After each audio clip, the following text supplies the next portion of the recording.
akan firman daripada Tuhan pada sore hari ini. Kita kerap kali, saudara, kalau belajar akan firman daripada Tuhan, kita tidak belajar daripada keseluruhannya. Maka dari itu pada sore hari ini kita buka belajar firman Tuhan, bagaimana kita menjadi orang Kristen yang menyenangkan hatinya Tuhan. Di dalam Lukas pasal yang ke-10, Lukas pasal 10 ayat yang ke-38 sampai dengan ayat yang ke-42. Kerap kali firman Tuhan ini sudah banyak kali dengar, tetapi kita belajar pada malam hari ini. Coba kita lihat apa yang terjadi dengan kita. Lukas pasal 10 ayat 38 sampai 42. Ketika Yesus dan murid-muridnya dalam perjalanan, tibalah ia di sebuah kampung. Seorang perempuan yang bernama Marta menerima dia di rumahnya. Perempuan itu mempunyai seorang saudara yang bernama Maria. Maria ini duduk dekat kaki Tuhan dan terus mendengarkan perkataannya. Sedang Marta sibuk sekali melayani. Ia mendekati Yesus dan berkata, "Tuhan, tidakkah engkau peduli bahwa saudaraku membiarkan aku melayani seorang diri? Suruhlah dia membantu aku." Tetapi Tuhan menjawabnya, "Marta, Marta, engkau khawatir dan menyusahkan diri dengan banyak perkara. Tetapi hanya satu saja yang perlu. Maria telah memilih bagian yang terbaik, yang tidak akan diambil daripadanya." Saudara, kalau kita dengar firman Tuhan begini dan kita sudah membaca, kira-kira kalau saudara saya tanya, saudara kepingin jadi Marta atau Maria? Hah? Pasti jawabannya semua Maria, betul enggak? Enggak ada yang mau jadi Marta loh. Padahal kalau saudara cepat-cepat jawab, saudara itu sebetulnya enggak ngerti keadaanmu sendiri. Setelah nanti ini kita dengar firman Tuhan dan apa yang Tuhan berikan kepada kita, coba kita nanti jawab, saudara itu Maria atau Marta? Ya? Nah, kita perhatikan, semua kepingin kayak Maria. Karena apa? Karena membacanya cuma sebagian kecil. Sebab pikirnya, wah kalau jadi Maria itu lebih enak. Karena apa? Di sini dikatakan, Maria duduk dekat kaki Tuhan dan terus mendengarkan perkataannya. Hanya itu tak dah. Maria duduk di kaki Yesus dan terus mendengarkan perkataannya. Nah, kamu lihat kelihatannya Maria itu paling enak. Dan di sini Tuhan Yesus berkata, Maria telah memilih bagian yang terbaik, yang tidak akan diambil daripadanya. Jadi, gampang enggak jadi Maria? Nah, makanya kamu kepingin jadi Maria karena apa? Pikirmu gampang. Nah, dengerin semua ya.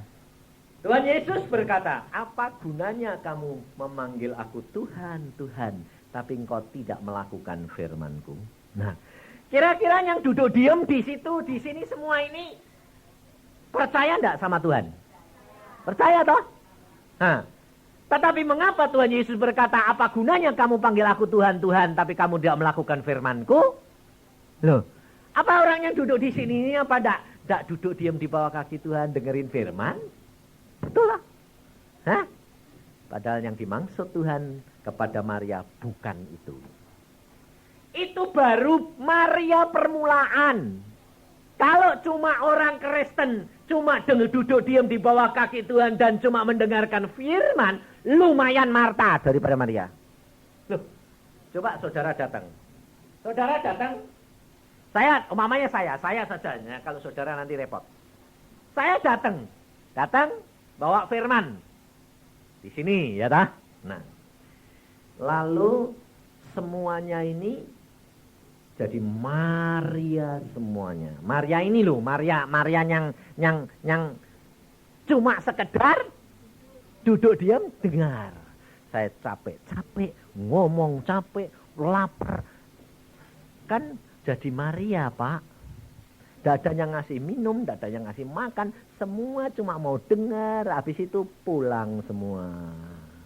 Lebih baik Martanya, buat saya lebih baik Martanya atau Maria? Lumayan Marta. Kenapa? Ngasih minum, ngasih makan, betul gak? Hah?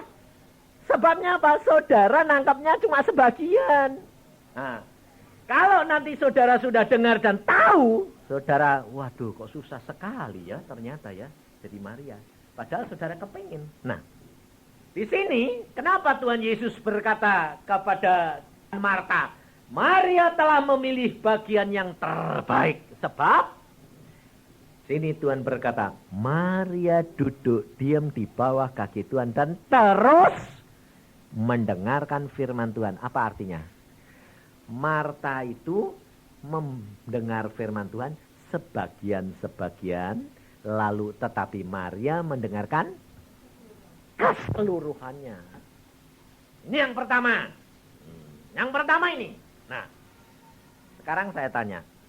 Langkah yang pertama saja.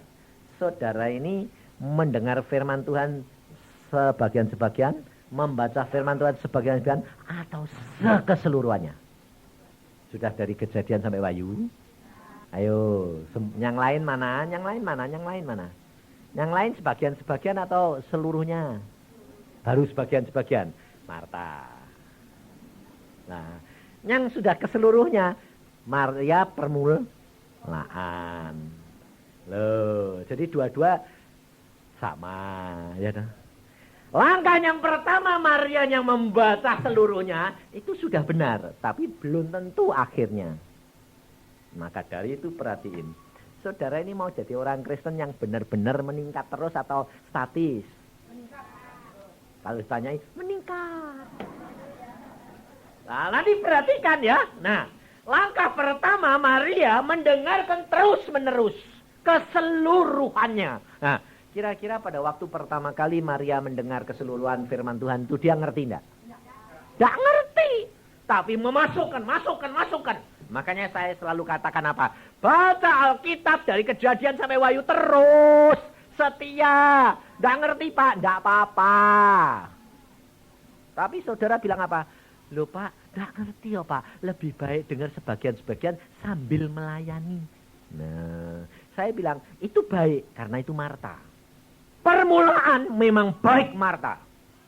Sebab Alkitab berkata, Maria telah memilih bagian yang Nah, jadi kalau terbaik, bagiannya Marta itu baik enggak?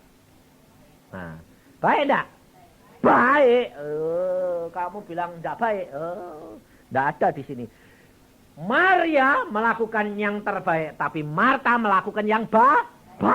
Bukan kurang baik, baik.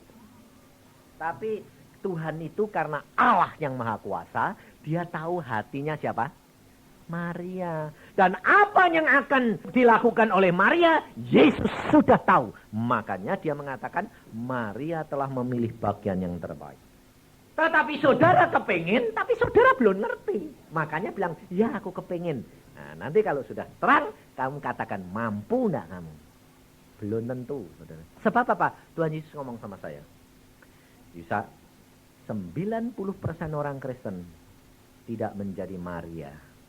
Tapi 90% orang Kristen menjadi Marta. Loh, sedikit Tuhan. Iya. Ini diungkapkan lagi. Waduh Tuhan. Makanya susah ya Tuhan. Susah, jangan kira gampang. Kalau masuk surga tok gampang, selamat gampang. Ngemper gampang. Tapi kalau untuk jadi Maria, bukan hal yang gampang. Nah, kenapa saudara? Karena Tuhan Yesus mau supaya saudara memulai dengan langkah yang benar dan mengakhiri dengan langkah yang benar. Bukan permulaannya, tapi akhirnya. Nah, Apa? Permulaan daripada Maria dan Marta. Mengapa dua peristiwa ini ditulis? Karena Tuhan mau memberikan contoh dan pelajaran bagi saudara dan saya.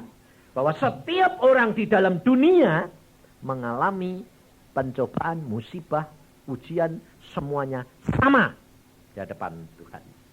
Karena yang diberi banyak dituntut banyak, yang diberi sedikit dituntut sedikit. Nah, setelah Tuhan Yesus mengajar kepada Maria dan Marta, bedanya Marta mendengar sebagian-sebagian, Maria mendengarkan seluruhnya.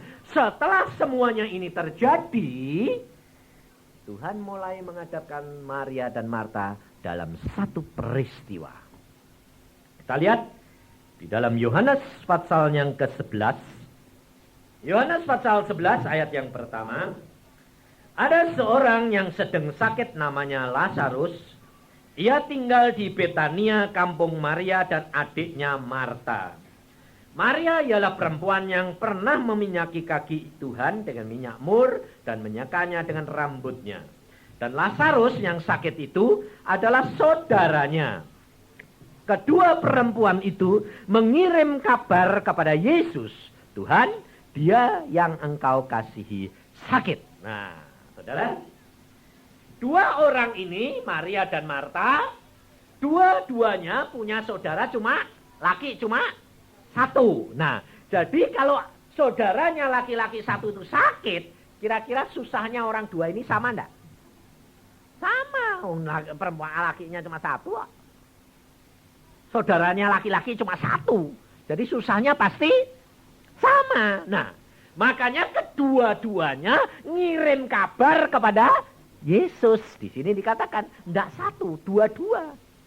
Nah, pada waktu keduanya ngirim kabar kepada Yesus, dia mengatakan, Tuhan, orang yang engkau kasihi sakit. Lalu ayat 4 berkata, ketika Yesus mendengar kabar itu, ia berkata, penyakit itu tidak akan membawa kematian, tetapi akan menyatakan kemuliaan Allah. Sebab oleh penyakit itu, anak Allah akan dimuliakan. Yesus memang mengasihi Marta dan kakaknya dan Lazarus, namun setelah didengarnya bahwa Lazarus sakit, ia sengaja tinggal 2 hari lagi di tempat di mana ia berada. Saudara perhatikan, Yesus sengaja tinggal. Jadi akibatnya Lazarus mati. Nah, kira-kira kalau saudara jadi Maria atau Marta, kebingungan enggak? Bingung enggak? Sebab apa? Masalah, kenapa kok masalah ini sengaja ditulis Tuhan dan peristiwa ini sengaja dibuat contoh? Karena manusia di dalam dunia ini yang paling berat ujiannya adalah kematian. Kalau kehilangan harta bisa dicari, ya dah. Kehilangan istri bisa ganti, lu betul enggak? Kehilangan suami bisa ganti. Kehilangan anak bikin lagi, lo ya. Loh, betul enggak? Tapi kalau kehilangan dirimu mati, game enggak ada yang nyambung lagi. Makanya Tuhan tulis khusus ini memberi contoh Lazarus mati. Ini peristiwa yang paling berat buat manusia hidup. Nah, di sini dikatakan pada waktu Yesus mendengar bahwa Lazarus sakit, dia sengaja. Mengapa? Karena di sini dikatakan oleh sebab penyakit itu anak Allah akan dimuliakan. Rela enggak, saudara? Kalau Tuhan tidak menjawab, musibah itu terjadi dan justru membawa kematian. Tapi karena anak Allah, nama Yesus akan dimuliakan. Rela enggak? Nah, enggak gampang doh. Enggak gampang doh. Iya, saudara, karena apa? Enggak masuk ke dalam firman yang lebih dalam dan pengungkapan yang lebih dalam. Kita kerap kali cuma, oh enak jadi Maria. Duduk diam di bawah kaki Yesus. Dengerin tok. Macet, saudara tahu enggak? Sebab demikian engkau mendengarkan mendapatkan musibah, engkau akan mengalami satu kenyataan. Sebab kadang-kadang kita berdoa. Tuhan tidak jawab. Nah, kalau Tuhan tidak menjawab, Allah tahu enggak? Sudah dengar doamu apa belum? Nah, kenapa tidak dijawab? Hah? Belum waktunya. Karena nama anak Allah akan dimuliakan. Rela enggak bayar harganya? Rela? Jawab rela. Maka dari itu coba perhatikan. Setelah kedua orang ini menghadapi musibah yang sama dan Lazarus mati dikubur, apa yang dilakukan oleh mereka? Kalau orang menghadapi kematian, orang tetangga-tetangga datang enggak? Nah, dua orang berbeda. Marta tetap melayani sibuk-sibuk. Mariana nangis. Kira-kira baik mana? Ayo. Baik Marta. Langkah kedua, baik Marta. Langkah pertama, orang datang kasih makan, kasih minum. Langkah kedua menghadapi musibah, baik Marta. Kalau sedang susah, jangan duduk diam, nanti bisa gila. Cari kesibukan, habiskan waktu, betul enggak? Hah? Langkah kedua, baik Marta. Masih lumayan sama Marta. Maria nangis, duduk diam di bawah kaki Yesus, nantikan Yesus. Nah, pada waktu setelah 2 hari Tuhan Yesus datang. Tek. Nah, coba saudara perhatikan. Ayat yang ke-20. Ketika Marta mendengar bahwa Yesus datang, ia pergi mendapatkannya. Tetapi Maria tinggal di rumah. Maka kata Marta kepada Yesus, Tuhan, sekiranya engkau ada di sini, saudaraku pasti tidak mati. Nah, sebaliknya, apa yang dilakukan oleh Maria?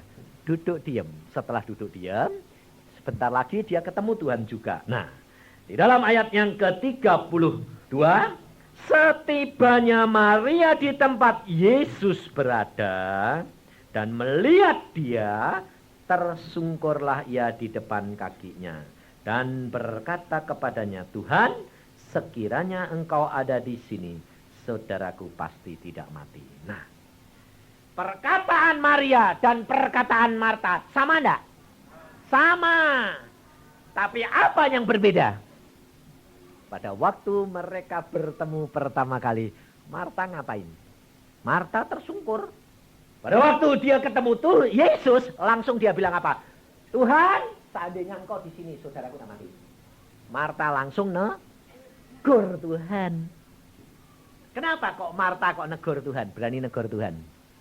Sebab Marta dari pertama kali dia ketemu Yesus, sudah melayani Yesus. Sudah merasa berbuat baik sama Yesus. Coba saudara, kalau saudara itu ada pembangunan gereja, saudara sudah membantu gini, berani enggak ngomong pada panitia pembangunan? Kalau ada gini, oh itu gini, berani enggak ngomong? Tapi kalau orang yang enggak nyumbang, enggak apa-apa, berani ngomong enggak? Nah, saudara ini Maria atau Marta? Nah, ya. Kita kerap kali terhadap Tuhan berani menegur, berani membantah, berani ngomel. Karena merasa sudah berbuat baik, sudah melayani, sudah memberi, sudah berbakti, sudah baca Alkitab, sudah berdoa. Kurang apa? Kurang ajar enggak? Ayo, lalu berkata apa? Tuhan, seandainya engkau di sini, saudaraku tidak mati. Nah, saudara tahu, kita kerap kali tidak lebih daripada Marta. Kita sudah melakukan sesuatu untuk Tuhan, dibandingkan dengan keselamatan yang Tuhan beri, itu apa artinya? Tapi kita sudah berani ngomel, betul? Kecewa, betul? Lalu kalau doa tidak dijawab-jawab, Tuhan, engkau tak menjawab, kurang apa aku? Ayo, baca Alkitab, sudah. Nah, sebab apa? Marta juga dengar firman, betul enggak? Pergi kebaktian, sudah. Doa, sudah. Kasih persembahan, sudah. Kurang apa? Lalu kalau dikasih tahu apa? Lebih luar biasa Marta ini. Coba kita lihat ayat yang ke-22. Tetapi sekarang pun aku tahu. Perhatiin saudara kata-kata ini. Tetapi sekarang pun aku tahu. Luar biasa ya. Bahwa Allah akan memberikan kepadamu segala sesuatu yang engkau minta kepadanya. Kata Yesus kepada Marta, saudaramu akan bangkit. Kata Marta kepadanya, aku tahu bahwa ia akan bangkit pada waktu orang-orang bangkit pada akhir zaman. Coba perhatikan jawaban Marta. Marta selalu bilang apa? Aku tahu. Aku tahu. Nah, saudara apa enggak kalau dikasih tahu, saudara coba periksa gini, aku tahu. Betul enggak? Karena kamu bilang apa? Sudah baca firman? Sudah. Kamu tahu firman? Tahu. Kehendaknya Tuhan bilang, iya. Tuhan berkata, saudaramu akan bangkit. Yesus jelas ngomong, saudaramu akan bangkit. Marta jawabannya apa? Aku tahu bahwa dia bangkit akhir zaman. Loh. Tuhan bilang bangkit sekarang kok tangdengannya akhir zaman. Karena apa? Perkataannya Tuhan tidak masuk dalam hati dan pikirannya. Tetapi firman Tuhan dinilai menurut pengertian Marta sendiri. Kenapa? Karena mengertinya sepotong-sepotong. Maka kalau engkau mengerti firman Tuhan sepotong-potong, mesti bikin ribut. Bantah-bantahan sama saudara seiman, bantah-bantahan sama pendeta. Kalau Pak, pendeta ini ngomong gini, saya pendapatnya gini, Bapak bagaimana? Itu sepotong-sepotong sih. Wong Marta sama Yesus saya bantah-bantahan. No. Yesus yang Allah sendiri dibantah. Saudaramu akan bangkit. Aku tahu. Kurang ajar enggak lebih tahu dari Yesus. Loh. Kira-kira saudara ini Maria atau Marta? Katanya kepengen jadi Maria. Nah, ini loh saudara, kita tidak sadar. Nah, apa yang dilakukan oleh Maria? Demikian dia ketemu Yesus, dia tidak bicara lebih dulu. Tersungkur di bawah kaki Yesus. Kenapa Tuhan Yesus berkata, Maria telah memilih bagian yang terbaik. Karena Yesus tahu langkah pertama Maria, dengar. Masukkan sebanyak-banyaknya. Jangan berbantah-bantah, diam, dengar. Menghadapi masalah, musibah, diam. Duduk, diam di bawah kaki Tuhan. Sampai bertemu dengan Yesus. Setelah bertemu, tersungkur. Merendahkan diri. Karena dia tahu Yesus siapa? Mesias, Allah sendiri. Marta tahu bahwa dia berkata, aku tahu sekarang kalau engkau minta apa saja diberi oleh Bapa. Maria pun tahu. Tapi dia tidak berani. Karena apa? Itu adalah kehendak daripada Bapa sendiri. Maria merasa dia tidak memberi apa-apa. Maria merasa dia tidak melakukan apa-apa. Maria hanya duduk diam di bawah kaki Tuhan. Maka dia sadar keberadaannya, bahwa kematian kalau harus terjadi, dia tidak sanggup berbuat apa-apa, dan dia tidak berani apa-apa. Dia tersungkur lebih dahulu. Setelah itu dia berkata, Tuhan, seandainya engkau di sini, saudaraku pasti tidak mati. Marta, kata-katanya sama, tapi dia menegur Yesus. Maria minta belas kasihan, karena dia menyadari kemuliaan Yesus dan kuasa Yesus. Kata-katanya sama, tapi beda maknanya dan nadanya. Maka dari itu saudara coba perhatikan, aneh enggak? Maria, Tuhan Yesus kepada Maria tidak mengatakan, saudaramu akan bangkit. Baca, dan Tuhan tidak pernah mengatakan kepada Maria, tapi kepada Marta. Yesus jelas ngomong, saudaramu akan bangkit. Mengapa? Karena Tuhan tahu Marta tidak percaya. Tapi Maria percaya. Makanya Tuhan tidak perlu ngomong. Tapi kalau saudara tidak diomongi, tidak puas. Mana? Mau ngomong. Padahal kalau diomongin tidak percaya. Kalau tidak percaya dosanya tambah banyak double. Loh, saudara tahu? Yang Tuhan kehendaki, saudara seperti Maria. Jangan sok tahu. Segala sesuatu bilang, aku tahu. Aku sudah tahu. Mau diterangin, aku sudah tahu. Loh, itu justru orang tidak tahu. Maka dari itu, kalau kamu ketemu orang, kalau dia bilang, ya aku tahu. Firman Tuhan ngomong, aku tahu. Nah, itu jelas orang tidak tahu. Jadi kamu harusnya mesem. Oh ya. Iya dah. Oh Marta ini. Loh. Jadi saudara tidak jengkel tapi tawa. Mesem. Loh kok mesem apa? Aku ya tahu. Loh. Sama-sama tahunya. Maka dari itu saudara. Pada waktu Maria dia tersungkur di bawah kaki Yesus. Lalu dia berkata, Tuhan, seandainya engkau ada di sini, saudaraku tidak mati. Apa yang dilakukan oleh Yesus? Ketika Yesus ayat 33 melihat Maria menangis dan juga orang-orang Yahudi yang datang bersama-sama dengan dia, maka maskulah hatinya, ia sangat terharu dan berkata, di manakah dia kamu baringkan? Jawab mereka, Tuhan, marilah dan lihatlah. Maka menangislah Yesus. Kalau terhadap Marta dia langsung berkata, saudaramu akan bangkit. Tapi terhadap Maria Yesus tidak berkata, saudaramu bangkit, tidak. Di mana kamu baringkan dia? Langkah ini yang perlu. Saudara dan saya kepengen Lazarus bangkit karena masalahmu selesai. Masalahmu ditanggulangi oleh Allah. Meskipun Allah berfirman, saudara tidak akan percaya kalau engkau tidak punya langkah-langkah seperti Maria. Kalau Yesus tidak berkata, bukan berarti tidak mau menyelesaikan. Justru langkah berikutnya dia berkata apa? Di mana kamu baringkan dia? Menuju kepada penyelesaian, saudara. Ayat 39. Angkat batu itu. Marta, saudara yang meninggal itu berkata kepadanya, Tuhan, ia sudah berbau. Sebab sudah 4 hari ia mati. Dia sok tahu lagi tidak? Belum bertobat lagi. Allah sendiri yang menyuruhkan dan dia berkata sendiri. Perkataannya sendiri berkata apa? Aku tahu kalau engkau minta apapun dikabulkan Allah. Tahu. Tapi pada waktu batunya disuruh nyingkirkan dia bilang apa? Bau.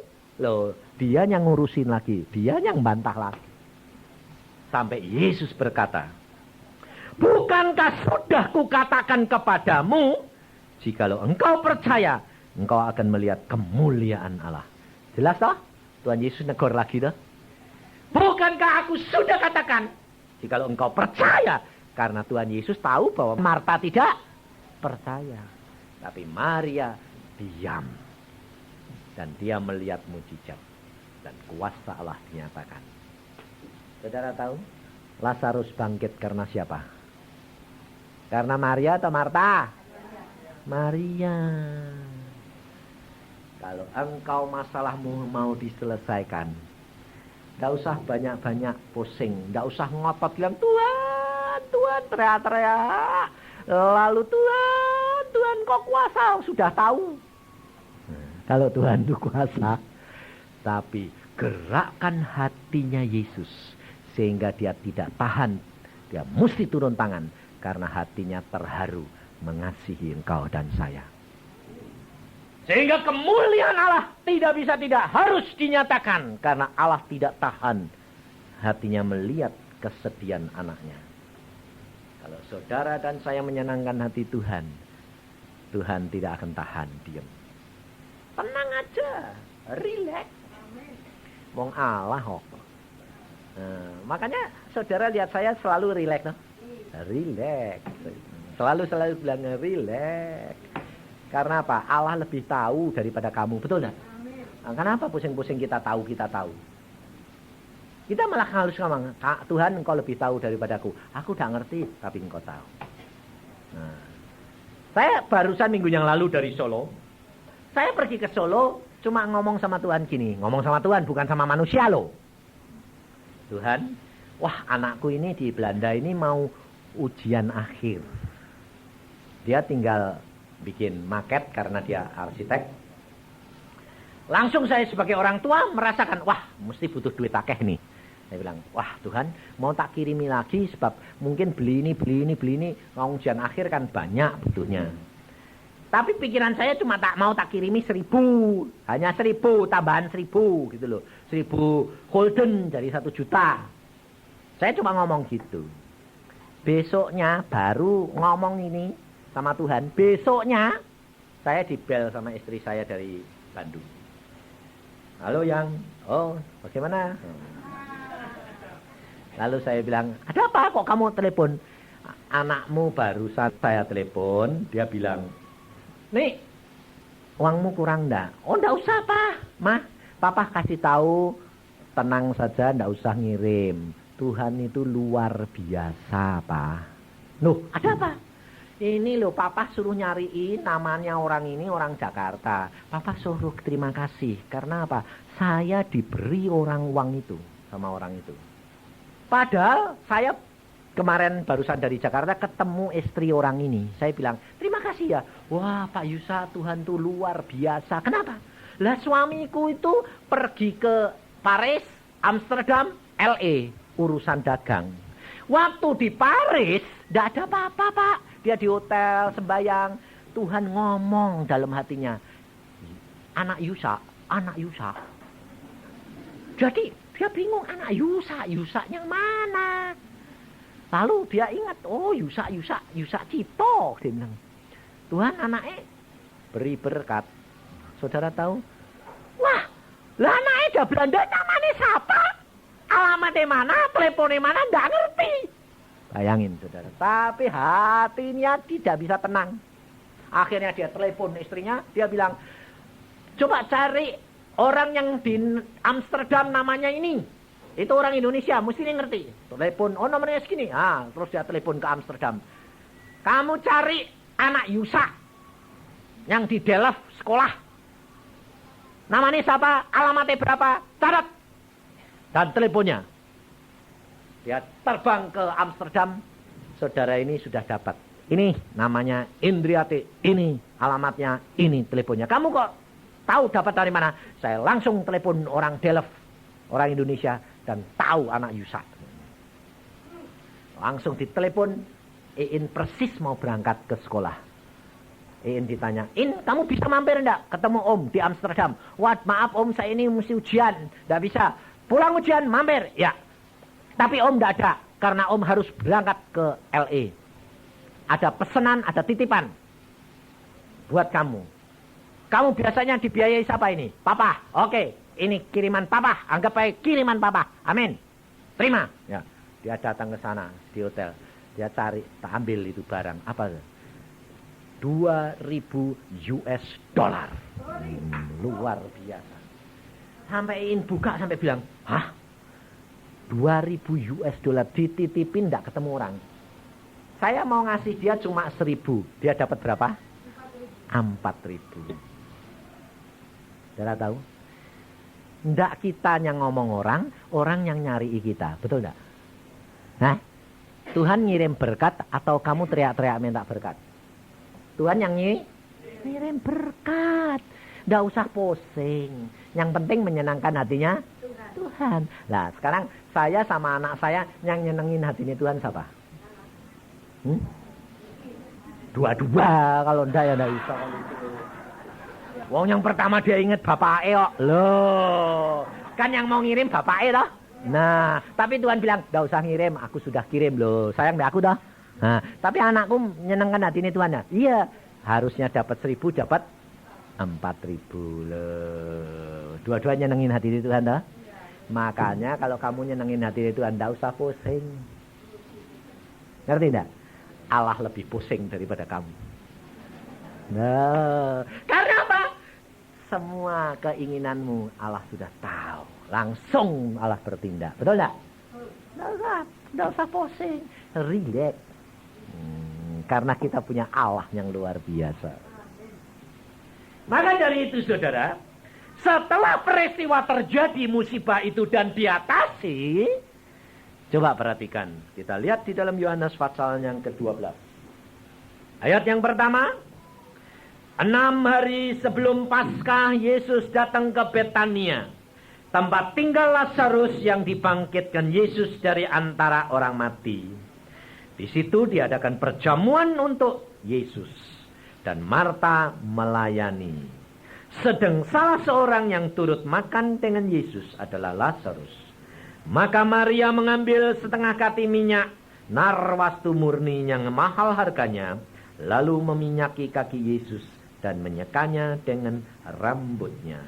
Dan bau minyak semerbak di seluruh rumah itu. Perhatikan saudara. Dua orang ini, Maria dan Marta, setelah mengalami peristiwa Lazarus mati dan dibangkitkan, dua-dua tetap bersukacita. Betul tidak? Nah, tindakan Marta tetap apa? Melayani. Saya tanya, Marta terjadi perubahan dari permulaan sampai akhir enggak? Enggak. Berubah kok enggak. Yang pertama, Marta ngomel. Melayani, tapi ngomel. Tuhan, Maria itu sulungnya, bantu dong. Ngomel dong. Tapi yang kedua ini ngomel enggak? Enggak, sudah berubah. Karena apa? Karena Lazarus bangkit, kerinduan dia terpenuhi. Jadi ada berubah, ada. Tapi berubahnya sedikit. Tapi perubahan Maria apa? Apa Maria perubahannya?